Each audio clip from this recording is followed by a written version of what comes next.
How's it going, guys? Mask here, and we got the Jessie event that's gone live, and with some new support coming to the Crystal Beasts in the card trader. I doubt it's in here, but the new trap card, they do feel like they definitely, if not are viable, could become viable in the future. So you kind of don't want to miss out. Jump in. Actually, I'm going to take us over the deck list. That's somewhere it's better to talk.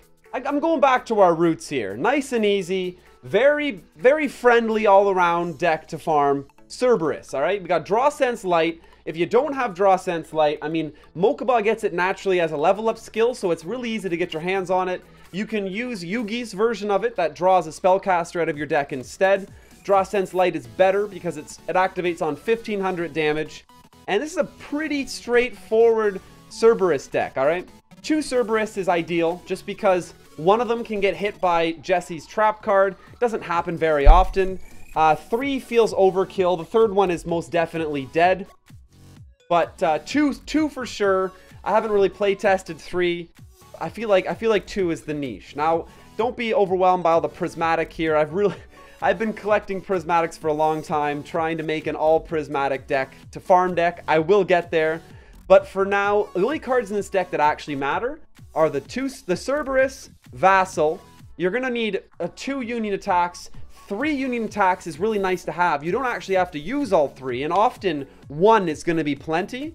My thought, like the strategy behind using 3 Union attacks is if you open up and you need to use a Union attack to buff your Cerberus to get it high enough attack that Jessie can't kill it, you're not going to brick your farm. So instead of throwing in random, some of the random spells that you always throw into a Cerb farm, why not make those random spells something that could actually be used if needed in the end game? Same thing goes with enemy controllers. They're here. Sometimes you can't get to use them if your opponent has no face-up monsters, but at that point, the farm must be safe because your opponent has no face-up monsters. It's like things we can put into the farm that are going to contribute to the end game of your farm, but also contribute to what you're going to do throughout the middle. And that brings me to Big Bang Shot. Big Bang Shot is here instead of Secret Pass to the Treasures. You could use Secret Pass to the Treasures. You let your Vassal direct attack your opponent. That's what everyone's used to doing. That's normal. We see that all the time. But what happens if you open up with Secret Pass to the Treasures in your opening hand and you need to use it to get your Cerberus that extra 500 attack so it doesn't die? You can't because your farm would be bricked. So that's why I was like, you know what? Let me run 2 Big Bang Shots. In theory, I could run 3 Big Bang Shots. 2's good enough. So that it's, once again, it's an end game piece of this farm that if you open up and desperately need to use in the early game, you're okay. Instead of Big Bang Shot, you can use Fairy Meteor Crush. I think that's another pretty easy card to get your hands on.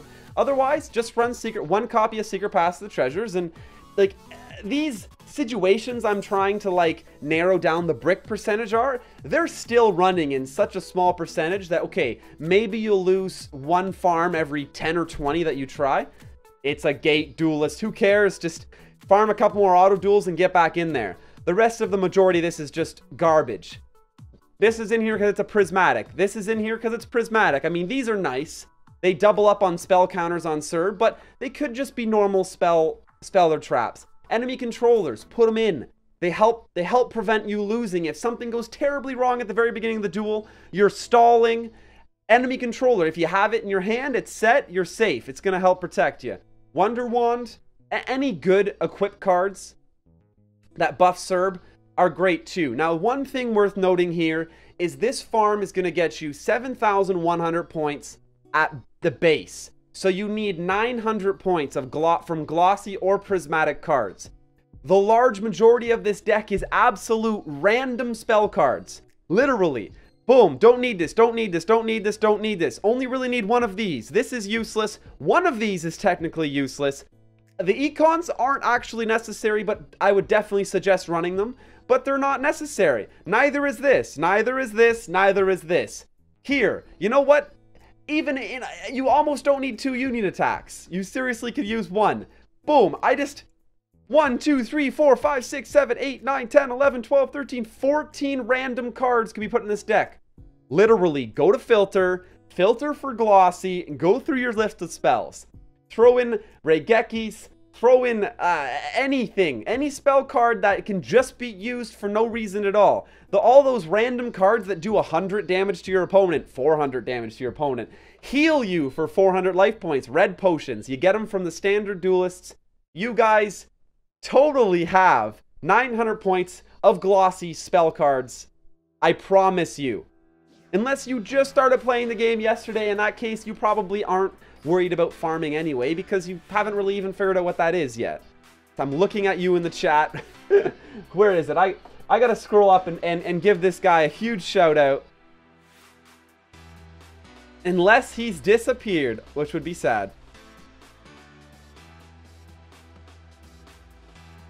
The Gentry channel has been hanging out in our Twitch chat all day today, and he just started playing YuGiOh Duel Links today. And I'm super excited. I'm giving him a huge shout out, and I hope he sees this too. The Gentry channel, his first day playing Duel Links, and I know I miss that. Everything's brand new, everything's exciting. And I also worry that Duel Links is so unfriendly to new players that I really hope he has a good time and enjoys himself. Anyhow, moving on, let's jump into a duel and actually burn through this deck list and see how it works.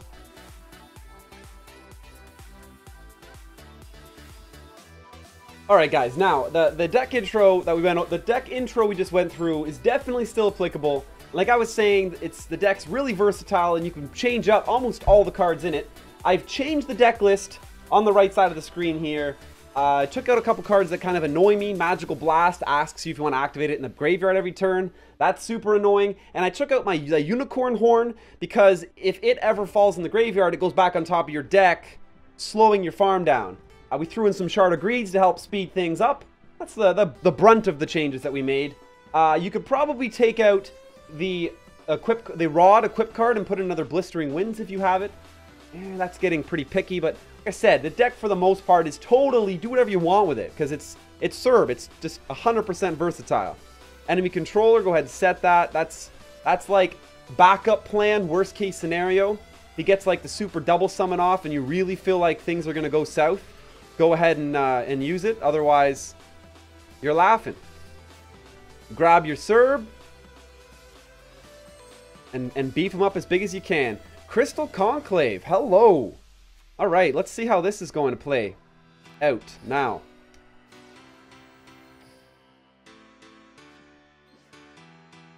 Yeah, definitely add a card from the deck to the hand.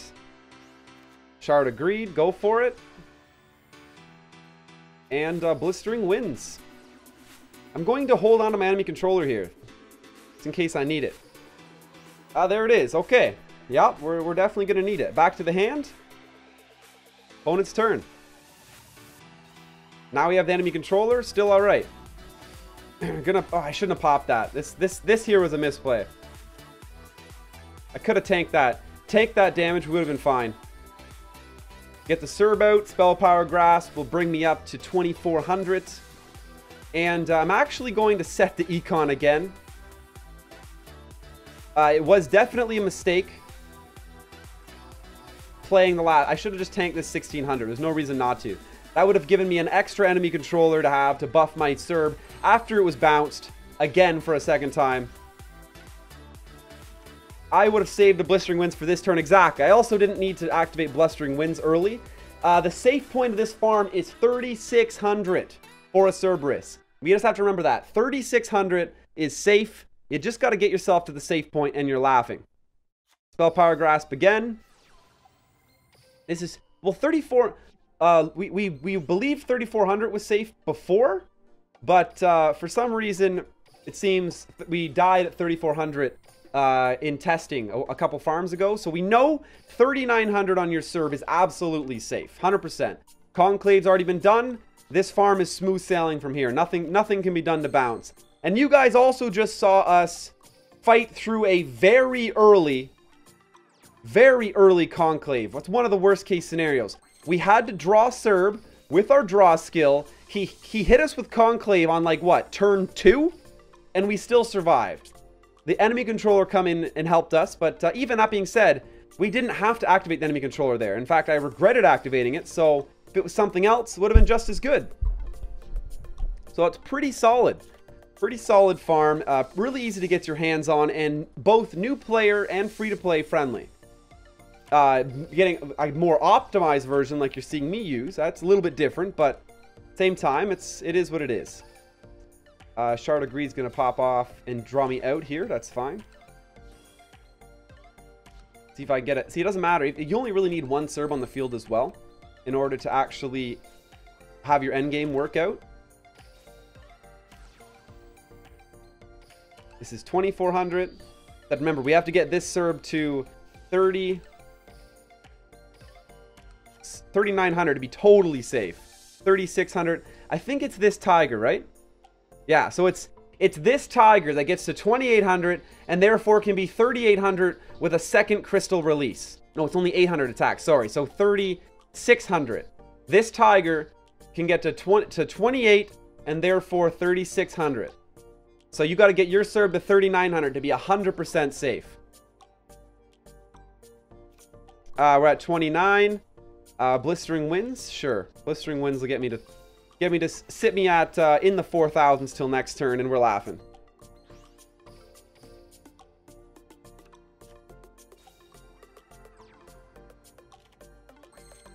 We got the Vassal. Shard's gonna take us out to the end of the farm here, and we're done. Vassal summon, Big Bang Shot gets equipped to the... At least one Big Bang Shot needs to be on the Vassal. Don't clog your field with your equipped cards by accident as well, screwing your farm over. There goes one Union. One Union was literally enough, but why not use two? It's overkill. Go for it. Enemy Controller, sure, why not?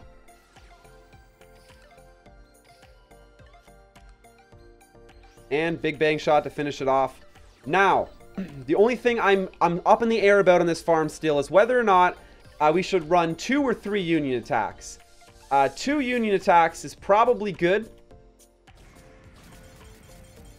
But if you're forced to use one of 2 in your opening hand, that could kind of... then you're stuck with 1. Things could be a little shaky in the end. I'm probably just going to stick with 3. Like, at the end of the day, it's a gate duelist, guys. It's not like a roaming duelist where you get frustrated and you really just want to farm. We got Crystal Beast, Sapphire Pegasus to drop. The roaming duelist stressed me out. Like, I still struggle to actually get a full playset. I don't think I got a full playset from Cyrus last event that just passed. And I fully farmed him every time he popped up, and often. Let's just jump right back into that really quick. Run through it one more time.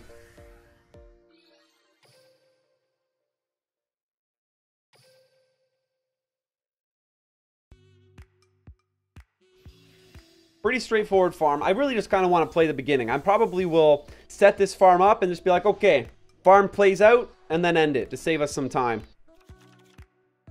We opened up with Serb. I mean, this was just one of the more fortunate farms. Open up with Serb. We're only able to activate one of these spell power grasps. There's 19. He'll get 24. And I'll go ahead and 24 is not quite safe to even 1 crystal release. So we will blow 1 unit attack here to get him to 29. But no point in using the enemy controller. Just set it. If he does get crystal release pinned on someone, it would require 2 at this point to threaten us, and we'd be able to protect with the enemy controller anyway.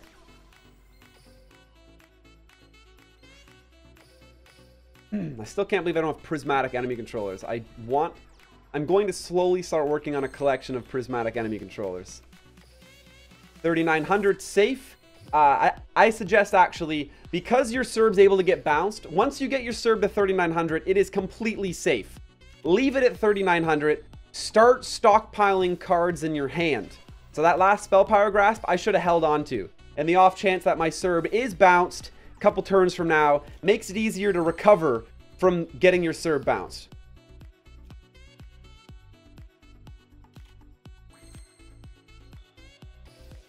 Now that my opponent has only face down cards, it actually, my enemy controller in my hand enemy controllers in general have become useless. Probably shouldn't have summoned this Serb because we weren't quite ready to get it safe. But it doesn't look like my opponent's in a hurry to flip cards face up, so we're fine. And with only 6 cards left by now, I'm just going to finish it. I know I said he might not even flip Conclave because there's no face ups. Exactly. Conclave's probably not going to be a problem at all. and farms over in like 3 turns. We're good.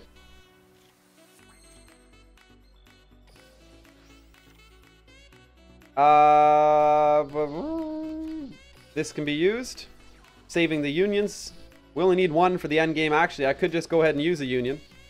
Yeah, let's just do it. What is not going to be able to be used at all? 1 is going to be plenty this time around. Enemy controller's not useful. No face-ups. And I know, and then there's people that will argue, like, why put the enemy controller in on the off chance that it's going to be useless because there's no face-up monsters? Well, if there's no face-up monsters on your opponent's side of the field, you've successfully completed the farm. Clearly. Because there's no threats to you. So the enemy controllers are in there to absolutely make the beginning of this farm so much more consistent. Face downs. Anything else I can just burn? We got to put Union on the Vassal. And that's it. Nothing else can be played because this enemy controller is stuck face down. Not a big deal. And there we go. Boom. 1600. Pick. Doesn't matter who it is. 1440. Farm's beautiful. Nice, easy, clean Cerberus farm. Gotta love it.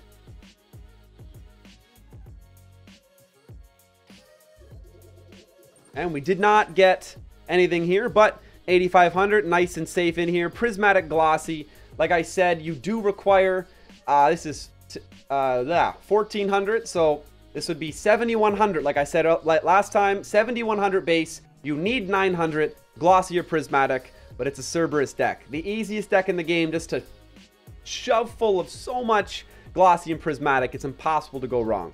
But that'll do it. That's how I'm going to farm the Jessie event for the rest of the event. And we've used up all of our little Christmas tree orb candies, so we can't farm them again anyway for now. But I hope this deck works for you guys. If you have any other suggestions of decks that we could try out, or just want to, tell me what deck you guys are using in the comments down below. Anybody watching can then read, and perhaps this isn't quite working for them, and you'll be helping them out as well. That being said, I definitely would invite you guys to come join our Duel Links Network Discord. The link is in the description down below to come join in. We have a section on the Discord for the Jesse Anderson event and every other event that ever comes up where we're all just theory crafting ways to help each other farm there. And if anyone shows up and they're like, hey, like, these are the cards I have. I can't build the decks you guys are suggesting. Think you could help me make a deck to farm? Absolutely. We're there to help. It's 100% free to join the Discord. Come be a part of the family, guys. You won't regret it. But hope you enjoyed this. Thanks for checking this video out. Good luck farming Jessie, and stay classy.